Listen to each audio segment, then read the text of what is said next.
Gradus du 20 décembre. Je suis désolée, en fait, je suis entourée de chats et il n'y en a pas un seul qui veut venir parce qu'ils sont trop pudiques, parce qu'ils savent qu'on parle d'eux. Donc, on va parler des animaux comme rééquilibrants émotionnels. Donc, c'est au niveau de l'âme.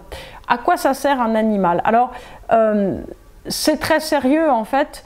Un animal, c'est un petit peu comme, j'allais dire, un espèce de diapason. Vous savez, quelquefois, si vous avez un instrument à cordes et que vous devez l'accorder, si l'accord est trop loin, vous devez vous-même essayer d'accorder votre instrument. En revanche, si c'est, j'allais dire, un presque accord qui se fait, c'est-à-dire que votre violon il est presque accordé ou votre guitare elle est presque accordée, la corde, en fait, elle se met toute seule en vibration, en accord avec ce diapason. L'animal, en fait, donc le chat ou le chien, je suis désolée, je ne suis pas spécialiste ni de serpent ni de furet, je suis désolée, mais j'imagine que c'est la même chose, le cheval sans doute, c'est-à-dire que en fait, l'animal vous permet d'être, au fond, syntonisé. Syntonisé à quoi? C'est-à-dire que ça vous permet de retrouver l'état énergétique le plus stable que vous pouvez avoir compte tenu de votre état. Ça veut dire que si vous êtes très fatigué, vous n'allez pas forcément faire des bonds dans la pièce de joie et d'enthousiasme, etc.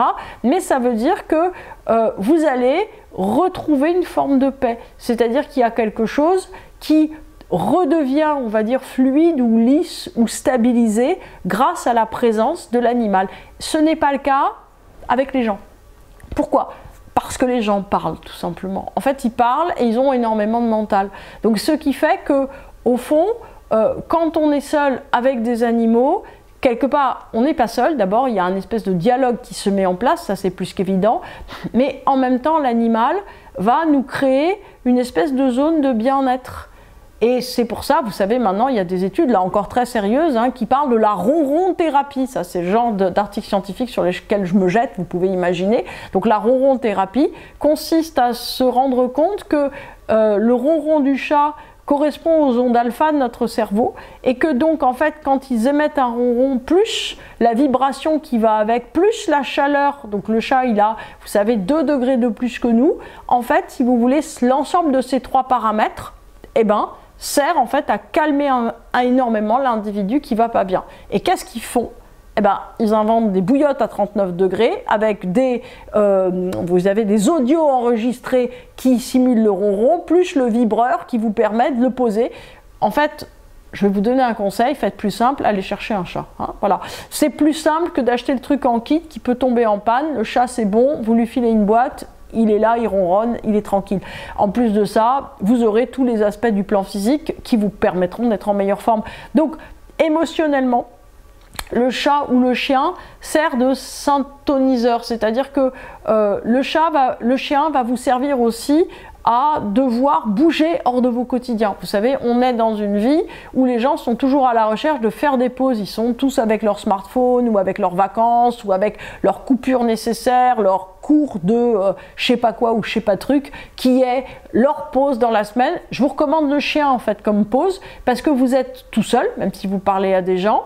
Bon, vous pouvez parler au chien, mais il y a un moment en fait vous aurez l'impression de vous parler à vous-même. Dieu sait pourquoi. Mais toujours est-il que vous êtes tout seul, donc c'est un moment de pause. C'est un moment de pause régulier. Vous savez, il y a des gens qui se mettent des alertes méditation sur leur smartphone et qui se disent toutes les 2 heures, il faut absolument que j'aille méditer. Moi, par exemple, j'ai pas besoin. Toutes les 20 minutes, je pars méditer. Il n'y a aucun problème parce qu'il faut aller emmener pisser le chien. Donc, en fait, c'est très simple parce que au fond, on arrête ce qu'on fait, c'est-à-dire qu'on prend une distance pour aller en fait se ressourcer. D'abord, prendre l'air, être dehors, donc se reconnecter aussi avec la nature. Et on revient. Et en fait, donc le chien casse, si vous voulez, le rythme, j'allais dire, de peut-être d'émotions négatives ou d'émotions trop engagées dans quelque chose, pour nous remettre au fond dans quelque chose de complètement différent, peut-être de plus basique, mais en tout cas quelque chose qui est complètement autre. Le chat, lui, par sa présence, d'une certaine manière, le chat est beaucoup plus un animal effectivement d'intérieur, même si vous avez des chats qui sortent, mais on ne le promène pas le chat. Donc ce qui veut dire, si vous voulez, que le chat a cette action très très importante, si vous voulez, d'équilibrant émotionnel. C'est très compliqué de se disputer dans une pièce où il y a des chats. Parce que, en fait, d'abord, on leur fait peur, donc ça, c'est une mauvaise chose. Et puis, tout simplement, on n'a pas envie. C'est-à-dire qu'il y a quelque chose de beaucoup plus doux, de beaucoup plus posé, de beaucoup plus réfléchi qui se met en place, comme si il nous envoyait des ondes calmantes. Alors, C'est intéressant parce que les animaux familiers, les animaux domestiques, alors les gens qui connaissent bien les chevaux, qui connaissent bien aussi les animaux de la ferme, vous diront la même chose. Et en vérité, si vous voulez, cette espèce d'équilibrant émotionnel profond qu'on trouve avec les animaux, bien évidemment, on le trouve aussi dans la nature. La différence en fait entre un jardin potager et un chien, c'est que le chien vient vous chercher. C'est-à-dire qu'il y a quelque chose qui est beaucoup plus dynamique. C'est-à-dire qu'à la limite, si vous êtes déprimé, bon, vous pouvez vous dire il faut absolument que j'aille repiquer mes poireaux, etc. Mais les poireaux vont pas venir vous chercher normalement. Alors que ça peut se faire, mais auquel cas vous m'appelez et je modifie la vidéo. Mais en général, effectivement, l'animal vient vous chercher. C'est-à-dire que tout le monde, là encore, a lu des études ou a expérimenté que un chat vient se coucher sur un ventre qui a mal à côté de quelqu'un qui est en souffrance. Un chien sait quand il y a des deuils ou des difficultés. Il vient là aussi apporter son réconfort. Donc on a l'impression, évidemment c'est la vérité, qu'il y a, si vous voulez, une tendresse, un attachement, quelque chose de très important. Alors moi je suis absolument convaincue qu'un jardin aussi nous aime, que des arbres nous aiment, que la nature tout entière nous aime, sauf que effectivement, normalement un arbre va pas vous lécher, le chien oui.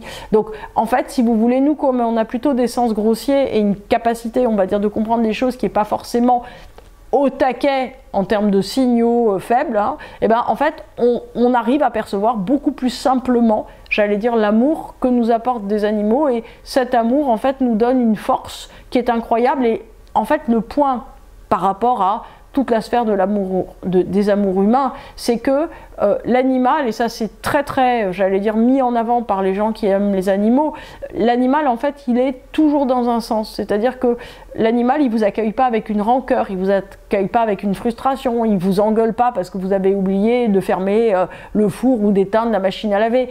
L'animal d'une certaine manière est toujours disponible pour vous apporter un réconfort, c'est-à-dire qu'il est toujours disponible pour vous donner quelque chose.